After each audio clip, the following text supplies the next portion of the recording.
The Redmi Note 7 is made by Xiaomi, one of the largest smartphone manufacturers in the world. Xiaomi's Redmi line of phones is the cheaper, more budget lineup,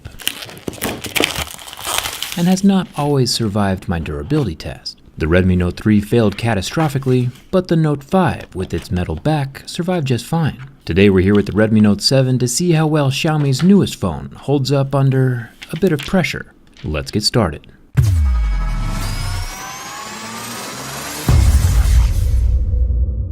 The Redmi Note 7 has the teardrop camera notch up at the top and a dual iPhone-style camera setup on the pink psychedelic back. This thing looks pretty awesome, kinda like spotlights shining up into the sky after a nuclear apocalypse.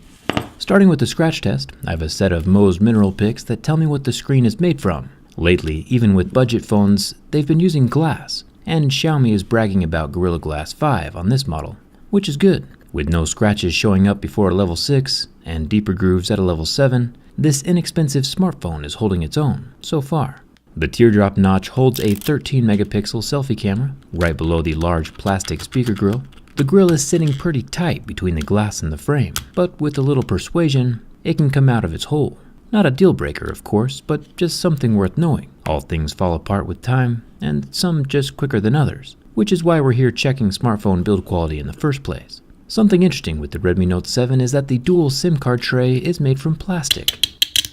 Normally we would expect metal here.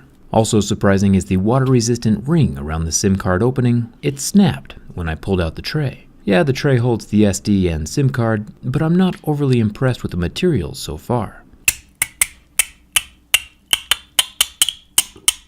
It looks like plastic is the theme of the Redmi Note 7 this time around, with the entire side panel made from painted plastic. Plastic is not a bad thing, of course. It's softer than metal, but also much cheaper to manufacture, and low cost is definitely what Xiaomi is after for this line of phones. The bottom of the phone is also plastic, right next to the USB-C port, and everything over here along the right side, including the power and volume rocker, is all made from plastic. Budget phones are a great thing, especially ones with features, and the Redmi Note 7 comes with a headphone jack and IR blaster. It's funny how the inexpensive phones these days are including more features than the major flagships. The back panel is made from glass, protecting the Redmi logos. I'll make my way up to the fingerprint scanner, and surprisingly, the fingerprint scanner is invincible. 0 scratches on the surface, thumbs up for that. Cameras are important on any smartphone. The flash is protected under the rear glass, and the dual cameras include a 48 megapixel main camera with a 5 megapixel depth sensor, both protected with glass and unaffected by my razor. While this phone is an inexpensive budget phone, usually costing around $200 or so, it's using a large 6.3-inch IPS display that's both larger and more pixel dense than Apple's budget iPhone XR. The XR is using the same LCD technology, but costs 4 times as much, and the iPhone has 83 less pixels per inch. That's embarrassing. The Redmi Note 7 lasted 9 seconds with the burn test, but then completely recovered, with all its pixels turning back on after the heat was removed. The ultimate test of structural durability is the bend test. With the plastic frame on the Redmi Note 7, I have my doubts about its strength. The first bend shows some massive flex on both the frame and the screen, but no shattering, cracking, or breaking.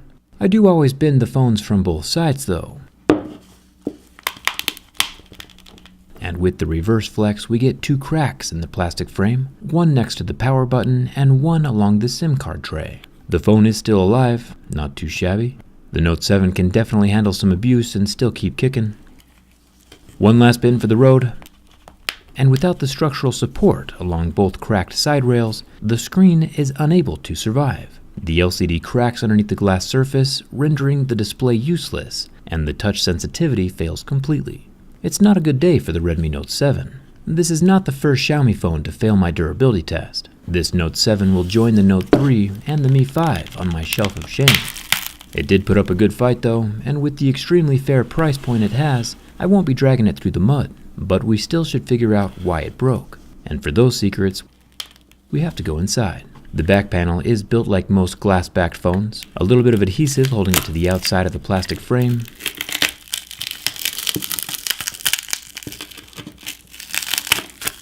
Honestly, with how cool this cracked glass looks though, I don't think I would even mind much having a cracked phone. Inside we can see the large 4000 mAh battery, and if we look closely we can see where the breaking points are along each side of the frame, here at the SIM card tray and over here at the power button. Holes and buttons in the frame are definite weak points, as we learned with the iPad Pro. Looking closer at the frame, we can see that it's not entirely made from plastic. The plastic is molded into a cheap, porous metal with little dovetail joints, but the weak spot near the power button in the frame has no metal supports behind it. And the metal over here near the SIM card tray has just chipped its brittle self clean out of the frame. Xiaomi was able to keep the Redmi Note 7 priced low by using more plastic instead of metal, which looks cool, but unfortunately allowed itself to flex into oblivion. It definitely looked beautiful while doing so though. Obviously I just put this phone through a lot of abuse, because that's what I do. Most phones end up surviving. In normal everyday situations, with a good case on your phone, you won't have anything to worry about. But cell phones are the most abused pieces of technology on the planet, and it's good to know what to watch out for, and what your phone is made of before you buy it, so you can be careful and protect it where it's needed. Huge thumbs up to Xiaomi for the solid specs and fair pricing though. Just next time we might need a bit more metal and structure inside. Hit that subscribe button if you haven't already, and coming out with me on Twitter. Thanks a ton for watching. I'll see you around.